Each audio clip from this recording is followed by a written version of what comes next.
হ্যাঁ, ভয় খালি অস্ত্রোপচারের সময় না, বাচ্চাদের কাছে তারা যখন নিয়ে আসে, বাচ্চাদের কাছে গিয়ে দাঁড়ালেই তারা আসলে ভয় পায়।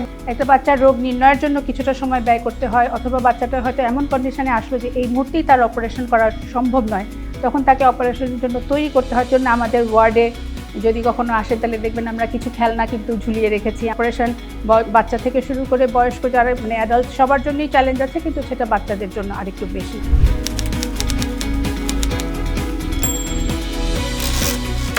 হ্যালো এভরিওয়ান, সবাইকে শুভেচ্ছা এবং স্বাগতম। আমি ডক্টর তাহমিনা হোসেন, সহযোগী অধ্যাপক, শিশু সার্জারি বিভাগ, ঢাকা মেডিকেল কলেজ হাসপাতালে আছি। আজ শিশু সার্জারি বিষয়ে কিছু কথা বলতে এবং শুনতে আপনাদের সামনে এসেছি। আশা করি আপনাদের মনে যা প্রশ্ন আছে তার কিছুটা হলেও উত্তর দিতে পারব। শিশুরা কোন ধরনের সমস্যা নিয়ে আপনার কাছে বেশি আসে? শিশুরা আসলে আমাদের এখানে শিশু বলতে তো জন্মের পর থেকে শুরু করে হুর ডেফিনেশন অনুযায়ী 18 বছর পর্যন্ত মানুষদেরকে আমরা আসলে শিশুর মধ্যে ধরি। তবে ঢাকা মেডিকেল কলেজের কিছু লিমিটেশন থাকার কারণে আমরা এখানে 12 থেকে 14 বছর, মেয়ে হলে 14 বছর এবং ছেলে হলে সর্বোচ্চ 12 বছর পর্যন্ত শিশুদেরকে এখানে সার্ভিস দেই। তবে বিভিন্ন রকম সমস্যা নিয়েই তারা আসে, জন্মগত ত্রুটি থেকে শুরু করে বিভিন্ন রকম ইমার্জেন্সি অপারেশন। জন্মগত ত্রুটি বলতে বোঝাতে চাচ্ছি যে যাদের পায়খানার রাস্তা ঠিকমতো জায়গা মতো নিয়ে জন্ম হলো না, তাদেরকে আমরা এআরএম বলি, অথবা নিওনেটাল ইন্টেস্টিনাল অবস্ট্রাকশন, মানে আঁতের কোনোখানে বাধা পড়ে গেছে। সেটাও বিভিন্ন কারণে হতে পারে, যেমন অ্যাট্রেশিয়া বলি আমরা তাকে, যে আঁতের কোনো জায়গায় বন্ধ পড়ে গেছে, তৈরি হয়নি, অথবা পায়খানার রাস্তাটা ঠিকমতো জায়গায় নেই, অথবা পায়খানার রাস্তা আছে কিন্তু তাতে তার নার্ভাস স্টিমুলেশনটা ঠিকমতো নেই, যার জন্য সে তার কন্টেন্ট পাস করতে পারছে না, এমন কিছু। তেমনভাবে পেশাবের রাস্তাতেও একই রকম, যে এটা পুরুষদের বেশি হয়ে থাকে, ছেলে বাচ্চাদের, যে প্রস্রাবের রাস্তাটা যেখানে জায়গা থাকা দরকার সেখানে থাকছে না। বিভিন্ন রকম টিউমার, হার্নিয়া, হাইড্রোসিল, অন্ডকোষের সমস্যা, তারপরে হচ্ছে মেরুদণ্ডের বিভিন্ন রকম সমস্যা, ক্যান্সার, তাছাড়া নানা রকম ইমার্জেন্সি সার্জারি, নানাবিধ রকম সমস্যা নিয়ে তারা আমাদের কাছে আসলে আসে। আপনার কাছে যে শিশুরা আসে তাদের কি ধরনের চিকিৎসার প্রয়োজন হয়? আমাদের কাছে আসলে আমাদের বিষয় যে শিশুরা আসে তাদের তো আসলে যেহেতু এটা আমি সার্জারি ওয়ার্ডে আছি এবং কাজে আমার বেশিরভাগ রোগীর চিকিৎসা আসলে অপারেশনের মাধ্যমেই যেতে হয়। আমাদের আমি যেমন পিডিয়াট্রিক সার্জারি নিয়ে কাজ করছি, আমাদের পাশাপাশি আরেকটা বিভাগ যারা পিডিয়াট্রিক মেডিসিন নিয়ে কাজ করছেন, বা নিউনেটোলজিস্ট যারা আছেন, যারা একদম নতুন নবজাতক নিয়ে কাজ করছেন, তাদের কাছে আসলে মূলত বাচ্চাগুলো আগে তাদের অসুবিধাগুলো নিয়ে আসে। ওনাদের হয়তো কাজ ওনারা যখন বুঝতে পারেন যে না, ওষুধের মাধ্যমে এই চিকিৎসাটা আসলে হবে না এবং এটা সার্জিক্যাল কেস, তখন হয়তো ওনারা আমাদের কাছে রেফার করেন, অথবা রুগীরা নিজেরাও বুঝতে পারলে তারাও সরাসরি অনেক সময় আমাদের কাছে আসে। এবং আমাদের আসলে বেশিরভাগ চিকিৎসা আমাদের অপারেশনের মাধ্যমেই হয়। তবে হ্যাঁ, পিডিয়াট্রিক্সে বলেন বা নিউনেটোলজিতে বলেন, তারা ওষুধের মাধ্যমেও চিকিৎসা দিতে পারেন। তবে আমাদের এখানে আসলে অপারেশনেই বেশি যেতে হয়। তবে একটা ব্যাপার আছে এখানে, যে অপারেশনে যাওয়ার আগে মানে আসা মাত্রই যে অপারেশনে আমরা করে ফেলতে পারবো তা কিন্তু নয়। একটা বাচ্চার রোগ নির্ণয়ের জন্য কিছুটা সময় ব্যয় করতে হয়, অথবা বাচ্চাটার হয়তো এমন কন্ডিশনে আসলো যে এই মুহূর্তেই তার অপারেশন করা সম্ভব নয়, তখন তাকে অপারেশনের জন্য তৈরি করতে হয়। তখন আমাদের কিছু ওষুধপত্র ব্যবহার করতে হয়। আবার আরেকটা আছে যে কিছু কিছু অপারেশন আমাদের এমন আছে যে নির্দিষ্ট সময়ে যেয়ে করতে হবে, এমন নয় যে আসলাম এখনই করে দিলাম। তো তখন আবার সেই টাইম পর্যন্ত যাওয়ার জন্য কিছু অভ্যন্তরীণ ব্যবস্থা তাদেরকে করিয়ে দিতে হয়, যে তারপরে তারা সময় মতো অপারেশনের জন্য আসবে। এভাবেই মূলত আমরা কাজ করে থাকি আসলে। কি ধরনের সমস্যায় শিশুদের অপারেশন করতে হয়? যেমন ধরেন, যেটা বলেছি প্রথম কমন কেসগুলো নিয়েই কথা বলি। অসুবিধা তো নানা রকম, যেমন পায়খানার রাস্তার নাই জায়গা মতো, অথবা যেখানে থাকার কথা ছিল সেখানে নাই, তো সেগুলোকে আমাকে জায়গা মতো আনতে হবে। তো নতুন এই সমস্যাটা নিয়ে তো বাচ্চাটা আসলে জন্মায়, কিন্তু তখন হয় কি, আমরা প্রথমেই হয়তো বড় অপারেশনটায় যেতে পারি না, তো আমাদের একটা মধ্যবর্তী ব্যবস্থা তখন নিয়ে যেতে হয়। আমরা হয়তো তাকে পায়খানা শরীর থেকে আসার জন্য একটা টেম্পোরারি আউটওয়ে করে দিলাম। তারপরে বাচ্চাটা যখন আরেকটু বড় হবে বা সে অপারেশনের ধকলটা নেওয়ার জন্য সামর্থ্য হবে, তখন সেই সময় আমরা তাকে ডেফিনিটিভ প্রসিজিওরে যাই। আবার কোনো অপারেশন আছে যেগুলো হয়তো বা এমার্জেন্সি, সেগুলো একবারই করতে হবে, তখন সেগুলোর সাথে সাথেই করতে হয়। যেমন অ্যাট্রেশিয়া একটা বলেছিলাম, যে আঁতটা জায়গা মতো, মানে মুখ থেকে পায়খানা রাস্তা পর্যন্ত যে খাবার শরীরে ঢোকে এবং পরিপাক হয়, হজম হয় এবং শেষ পর্যন্ত বজ্র হিসাবে যে নিষ্কাশন হয়, পুরোটাই তো আঁত, তার যে কোনো একটা জায়গায় হয়তো বা তৈরি হয়নি ঠিকমতো, বাধাপ্রাপ্ত আছে। তো এই অবস্থাটাও তো বাচ্চার জন্য মানে জীবন নির্বাহ করার জন্য উপযুক্ত না, তাহলে তখন সেটার জন্য অপারেশনে যেতে হয়। অনেক সময় আবার দেখা যাচ্ছে যে পেটের সামনের দিকে থেকে বাচ্চার যে নাভি নিয়ে আমরা দেখি যে জন্ম হয়, যেটা কাটা হয়, সেখান থেকেও হয়তো বা আঁত বাইরে বেরিয়ে আসতে পারে। তখন আর সেসব জিনিসগুলোকে তখন দেখা যায় যে আমরা অনেক সময় যদি খুব বড় পরিমাণে আঁত বেরিয়ে আসে, তখন কিন্তু সেটা সম্পূর্ণ আঁতটা পেটের মধ্যে ঢুকিয়ে দেওয়া সম্ভব হয় না। তখন আমাদেরকে এটা স্টেজ প্রসিজিওরে যেতে হয়। তো আমরা ইনিশিয়ালি সেটা পারি না, কিন্তু যদি ডিফেক্টটা ছোট হয় তখন আমরা হয়তো করে ফেলতে পারি। এভাবেই বিভিন্ন ধাপে ধাপে আসলে চিকিৎসাগুলো দিতে হয়। শিশুদের অপারেশনে কি কোনো চ্যালেঞ্জ থাকে? অবশ্যই চ্যালেঞ্জ তো নিশ্চয়ই আছে। প্রথমত হচ্ছে গিয়ে একদম যেটা বলেছি যে আমাদের আসলে জন্মের পর থেকে শুরু করে সবাই শিশু, বিশেষ নবজাতকদের চ্যালেঞ্জ একরকম, তারপরের বাচ্চাদের একরকম, মানে বিভিন্ন এক একটা ধাপে এক এক রকম চ্যালেঞ্জ। নবজাতকদের বেলায় যেটা হচ্ছে মাত্র ভূমিষ্ঠ হয়েছে বাচ্চাটা, তাদের হচ্ছে গিয়ে ওজন কম এবং তারা শরীরের তাপমাত্রা তাদের বড়দের মতো, বড় বাচ্চাদের মতো নিয়ন্ত্রণে রাখতে পারে না।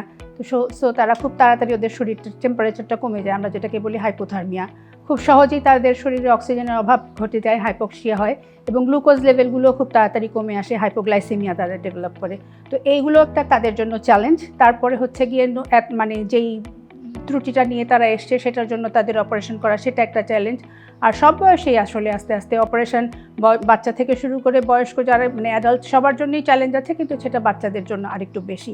আরও একটা ব্যাপার যেটা হচ্ছে যে একটা বাচ্চা যখন আসে তখন তার সাথে যে একটা মানে বাবা মা বা ফ্যামিলির যে একটা আলাদা রকম দুশ্চিন্তা বা বাচ্চাকে নিয়ে যে একটা ওয়ারি, সেটাও একটা ব্যাপার। আর আমাদের আরেকটা ব্যাপার হচ্ছে আমরা বেশিরভাগ যে আমাদের সার্জিক্যাল কেস তাদের কনজেনিটাল অ্যানোমালি মানে জন্মগত ত্রুটি নিয়ে কিন্তু আমরা কাজ করি। তো সবগুলো সমস্যা কিন্তু একবারে সমাধান করে দেওয়াও যেমন সম্ভব না, আবার ঠিক একটা সুস্থ স্বাভাবিক বাচ্চা যেমন ছিল সম্পূর্ণ অপারেশন করে কিন্তু সেরকমও যে একেবারে হয়ে যাবে তাও কিন্তু না।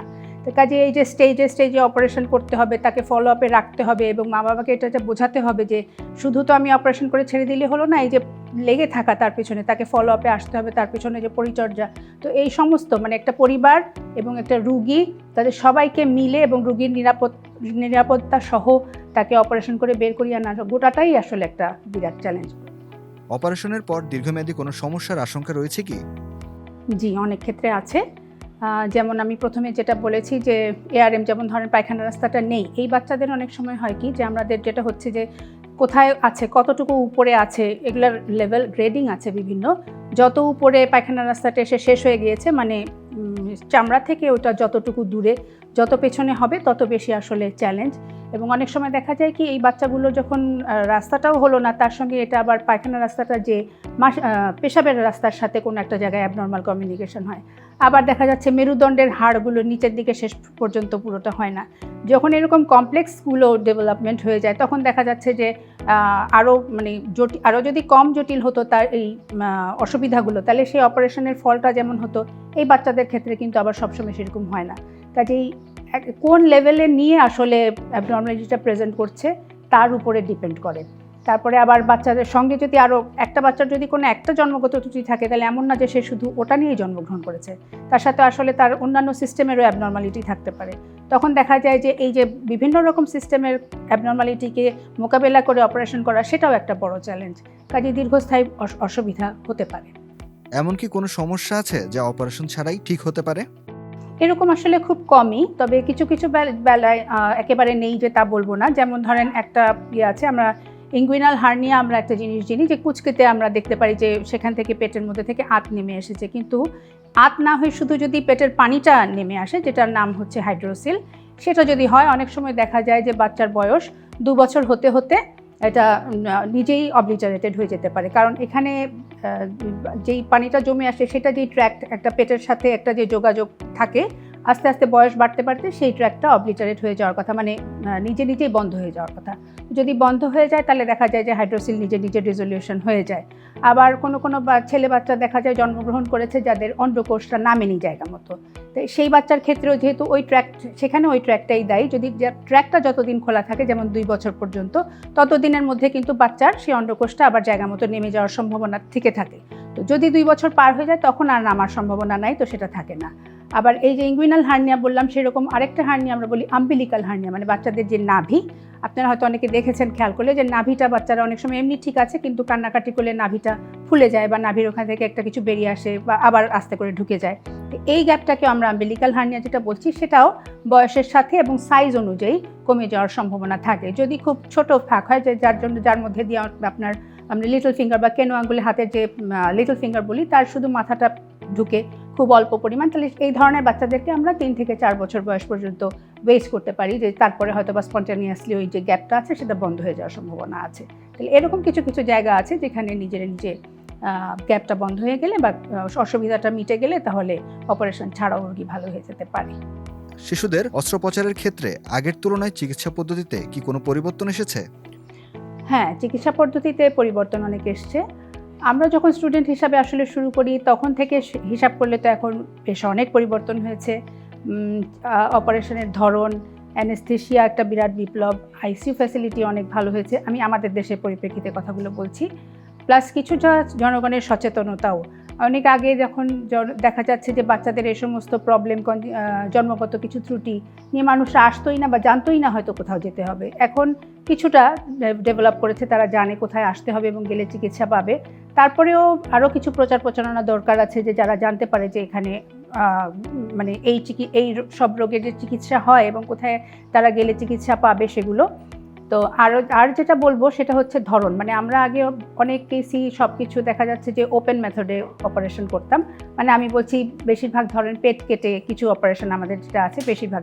তো এখন দেখা যাচ্ছে আমাদের মিনিমাল ইনভেসিভ অনেক পদ্ধতি এসছে, যেমন ল্যাপারোস্কোপি, থোরাকোস্কোপি, সিস্টোস্কোপি, এরকম করে কিন্তু এখন অনেক চিকিৎসাগুলো হচ্ছে। প্লাস অনেক রকম পরীক্ষার ক্ষেত্রে আমরা ইমেজ গাইডেড, মানে আগে যেটা বায়োপসি নেওয়ার ব্যাপারটাই ধরেন সবাই বায়োপসিটা বোঝে বলে সেই কথাই বলছি, দেখা গেল বায়োপসিটা আমাদের সবসময় আগে খুলে বা অপারেশনের মাধ্যমে যে করতে হতো, এখন ঠিক আর সেরকম প্রয়োজন হয় না। কিন্তু মানে আলট্রাসোনো গাইডেড অথবা সিটি গাইড করেও কিন্তু একদম জায়গা মতো যে আমরা রুগীকে খুব অল্প সময় এবং অল্প গুণ দিয়েই আমরা বায়োপসি টিস্যু নিতে পারি। এরকম কিছু পরিবর্তন এসছে।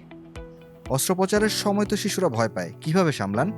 হ্যাঁ, ভয় খালি অস্ত্রোপচারের সময় না, বাচ্চাদের কাছে তারা যখন নিয়ে আসে বাচ্চাদের কাছে গিয়ে দাঁড়ালেই তারা আসলে ভয় পায় এবং কান্নাকাটি করতে থাকে, যেটাকে আমরা বলি আসলে হোয়াইট কোট ফিয়ার। মানে বাচ্চারা যখন এসে দেখে যে মাস্ক পরা অথবা অ্যাপ্রন পরা কেউ এসে তাদের কাছে আসছে, তখন তারা আসলেই মানে এক্সামিন করাটাই ডিফিকাল্ট কি হচ্ছে। আমরা চেষ্টা করি তাদের সাথে আসলে ভুলিয়ে কথা বলে, প্লাস আরেকটা যেটা চেষ্টা করি যে বাচ্চাগুলো ছোট তাদেরকে মায়ের কোলে রেখে চিকিৎসা করতে কমফোর্ট জোনে, অথবা মা অথবা যে অ্যাটেন্ডিং যার কাছে সে কমফোর্ট ফিল করে পরীক্ষা করার সময় তার সাথে রেখে মানে তার সব কিছু করার জন্য। আর অপারেশনের সময় যদি বলেন, অপারেশন থিয়েটারের মধ্যেও যখন বাচ্চাকে নিয়ে আসা হয় অপারেশন করতে, ততদিনে আসলে বাচ্চা বুঝে যায় যে এদের কাছে আসা মানে কোনো ঝামেলা, কেন না রিপিটেডলি তো আসলে আমাদেরকে দেখাতে হয়, চিনতে হয়। তো কাজেই ওরা বুঝতে পারে যে ঝামেলা। এই জন্য আমাদের ওয়ার্ডে যদি কখনো আসে তাহলে দেখবেন আমরা কিছু খেলনা কিন্তু ঝুলিয়ে রেখেছি, আমাদের ওটির মধ্যেও কিছু খেলনা ঝুলানো আছে লাইটের পাশে, যে শুয়ে যাতে তারা ওগুলো দেখতে পারে। অনেক সময় আমরা এখন সবার হাতে মোবাইল আছে, আমাদের ডক্টররা তাদেরকে মোবাইলেও কিছু গান টান দেখায় যে তুমি এখানে দেখো। অ্যানেস্থেশিয়া দেওয়ার জন্য যে তাদেরকে মাস্ক ধরতে হয়, আমরা বলি যে এখানে বেলুনটা আছে তুমি ফু দাও, তোমার ছবি তোলা হবে। এরকম ভুলিয়ে ভালে যেভাবে করে সেভাবে করেই আসলে তাদেরকে এগিয়ে যাওয়া হয়। আর যারা একটু বড় বাচ্চা তারা তো আসলে বললে বুঝতে পারে, বুঝাইলে বুঝতে পারে, যারা তাদের জন্য খুব একটা চ্যালেঞ্জ না। তারপরেও অপারেশন থিয়েটার, অপারেশন টেবল দেখলে সবার একটু ভয় তো লাগবেই। তো সেভাবেই আসলে বাচ্চাদেরকে যেভাবে আমরা নিজের অন্যান্য কাজ যেভাবে ভুলিয়ে ভালিয়ে করি, এখানেও তাই করতে হয় আমাদের আসলে। শিশুদের অস্ত্রোপচারে অভিভাবকদের কি ধরনের মানসিক প্রস্তুতি লাগে? মানুষের সবচেয়ে প্রিয় যদি জিনিস কিছু থাকে, মানে কেউ যদি থাকে তাহলে সে হলো বাচ্চা। তার যখন একটা শারীরিক অসুবিধা বাবা মা দেখেন, তখনই আসলে মানসিকভাবে তারা অনেক বিপর্যস্ত থাকেন। তারপরে যদি শোনেন যে এটা অপারেশনে যেতে হবে, তখন তারা আসলে আরও বেশি অসহায় হয়ে পড়েন। আর আমরা যে ধরনের মানে কনজেনিটাল অ্যানোমালির কথাই আমি বারবার বলছি, এগুলো নিয়ে তো বেশি কাজ করি। তো এগুলো হয় কি সব কিছুই কিন্তু একবারে আসলে সেরে যায় না। কনজেনিটাল অ্যানোমালি বলেন বা ম্যালিগন্যান্ট সার্জারি বলেন, এই যে ধাপে ধাপে যে চিকিৎসা অপারেশন, তো এইগুলো বুঝিয়ে বলা, তার জন্য সম্ভাব্য কী ক্ষতি হতে পারে, না মানে না করলে কি সমস্যা, অনেক কিছু আসলে তাদেরকে বোঝাতে হয়। এবং তাদের কমন একটা প্রশ্ন থাকে যে এত ছোট বাচ্চা, এখন অপারেশন না করে পরে করলে কি হবে। তো সেগুলো আমাদেরকে আসলে বোঝাতে হয় যে কেন আমরা আগে করব বা পরে করব, টাইমিংটা কেন জরুরি। তো অনেক রকম আসলে কাউন্সেলিং, যে করলে আসলে বাচ্চার কী কী লাভ, না করলে কী কী ক্ষতি, তারপরে কি সম্ভাব্য অসুবিধা হতে পারে, তারপরে ফলো আপের জন্য যেগুলো বলা সেগুলো। তো এই এত সব কিছু বুঝে জেনে তারপরেই আসলে তাদেরকে আমাদেরকে রাজি করাতে হয়। তো আমরা এখন আমাদের এখানে যেটা করছি যে অপারেশনের জন্য আসলে যখন ওনারা ঘুরে ঘুরে আসেন রোগ ডায়াগনোসিস হয় তখনই তো ওনারা বুঝে যান যে করতে হবে। তারপরে আমরা যখন কোনো বাচ্চাকে আমরা তো যখন অপারেশনের জন্য শিডিউল করি তারপরেও বা তাদের প্যারেন্টসদেরকে নিয়ে আবারও তাদেরকে বোঝানো হয়, কাউন্সেলিং সেশন আমরা বলি যে কী করতে যাচ্ছি, কী হতে পারে, এইভাবে বুঝিয়ে তারপরে তাদেরকে আমরা আসলে রেডি করি অপারেশনের জন্য মানসিকভাবে। শিশুদের চিকিৎসায় অভিভাবকদের কোন কোন ক্ষেত্রে সচেতন হওয়া জরুরি বলে মনে করেন আপনি? আগে ছিল হচ্ছে আর্লি ম্যারেজ, মানে বাল্যবিবাহ বা অনেক অল্প বয়সে সন্তান ধারণ। এখন এর পাশাপাশি কিন্তু আরেকটা নতুন সামাজিক যেটা এখনকার আরবান সোসাইটিতে যুক্ত হয়েছে সেটা হচ্ছে দেরিতে বিয়ে এবং দেরিতে বাচ্চা নেওয়া। এই দুটোটা এক্সট্রিম, কিন্তু পরবর্তীতে মানে বাচ্চা হওয়া এবং বাচ্চাদের যে জন্মগত ত্রুটি এই সমস্ত ক্ষেত্রের জন্য কিন্তু এগুলো দায়ী। যে এক নম্বর হচ্ছে গেলে সেগুলোর বিষয়ে যাতে না হয়, আমি বলছি যে হয়ে যাওয়ার পরে তো অন্য কথা, কিন্তু যাতে না হয় তার জন্য যে প্রিভেনশন, এগুলোর দিকে খেয়াল রাখা এবং প্রেগনেন্সি যদি প্ল্যান করে তখন তার আগে কিছু ফলিক অ্যাসিড বা এই ধরনের মেডিকেশন নেওয়া যাতে কনজেনিটাল অ্যাবনরমালিটি হওয়ার প্রবণতাটা কমে যায়। বাচ্চা গর্ভে ধারণ করে যদি চলে আসে তখন তাকে নিয়মিত অ্যান্টিনেটাল চেক আপ এবং ডেলিভারির সময় যেন একটা ট্রেন্ড কোথাও যেখানে গিয়ে ডেলিভারি করা সম্ভব সেগুলো হয়। আর অ্যান্টিনেটাল চেক আপের ফলে হয় কি, ওখানে কিন্তু কনজেনিটাল অ্যানোমালি যদি কিছু থেকে থাকে সেগুলো কিন্তু আর্লি ডিটেকশন করা সম্ভব হয়। তখন দেখা যায় যে ওই বাচ্চাটা কোন জায়গায় কোন ক্ষেত্রে ডেলিভারি করলে বা ডেলিভারি হওয়ার পরে তাকে কি করতে হবে এগুলো আগে থেকে প্ল্যান করে নেওয়া যায়।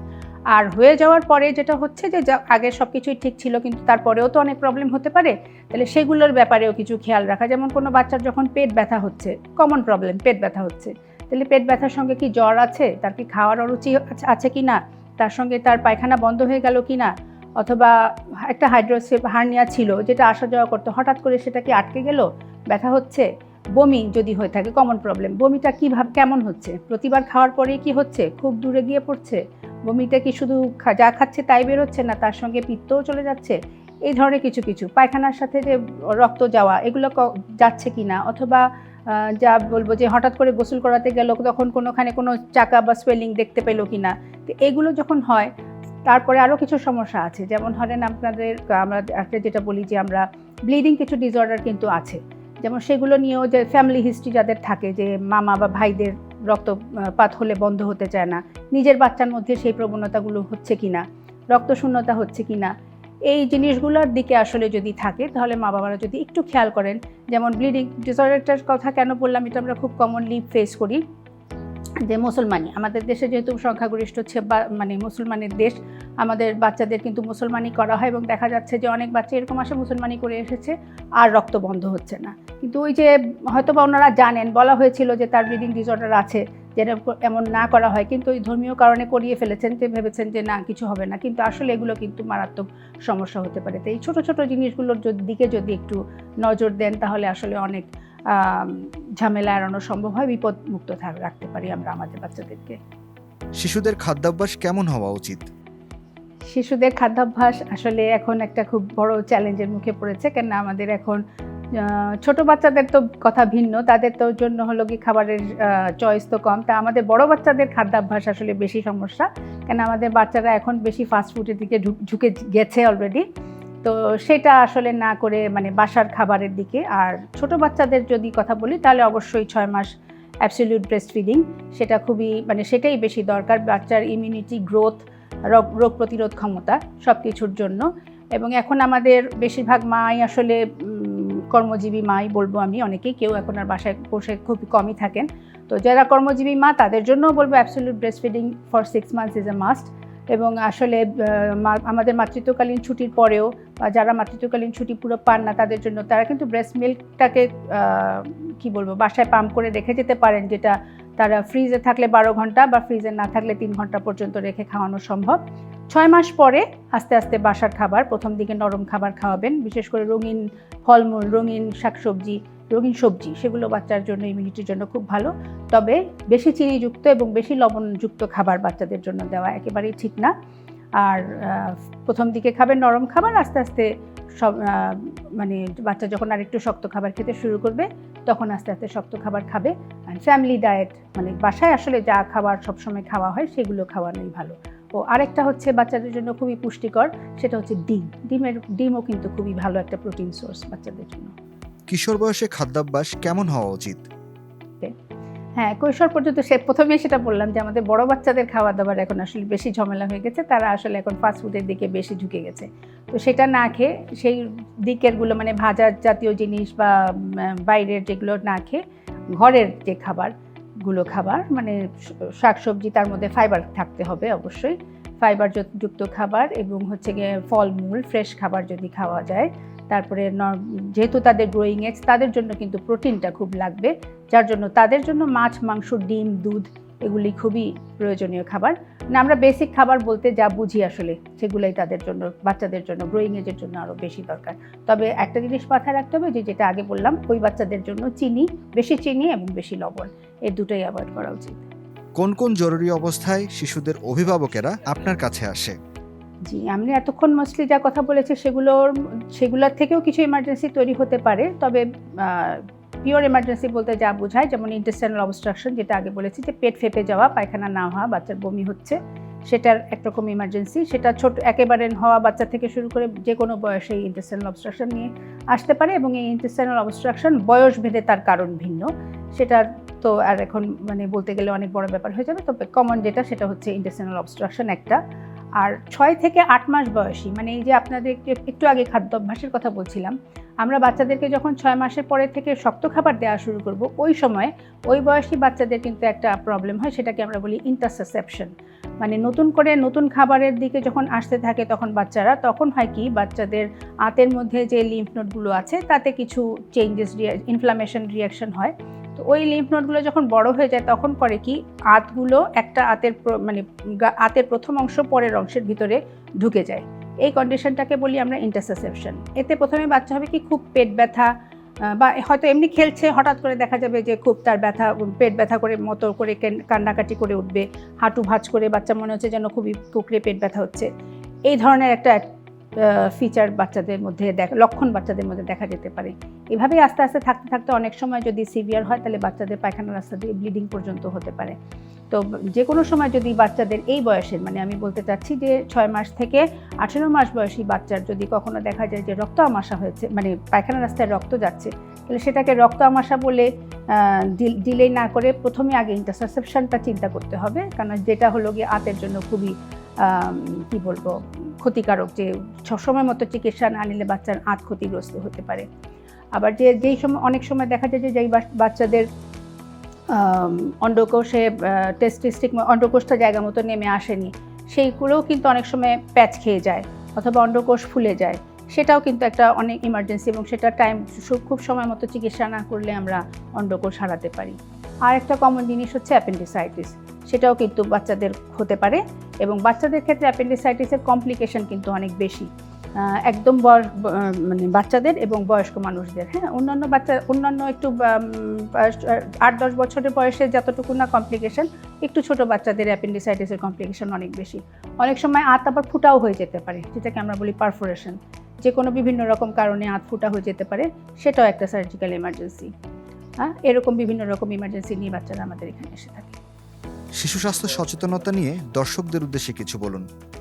ভিউয়ার্সদের জন্য সাজেশন হচ্ছে আসলে যে বাচ্চারা আমাদের সকলের খুব হৃদয়ের কাছের, খুব আদরের, কিন্তু তাদেরও কিছু সমস্যা তো অবশ্যই দিয়ে আল্লাহ তাআলা পাঠান বা হয়ে থাকে, তাদের জন্মগত ত্রুটি বলেন বা অন্যান্য অসুবিধাই বলেন।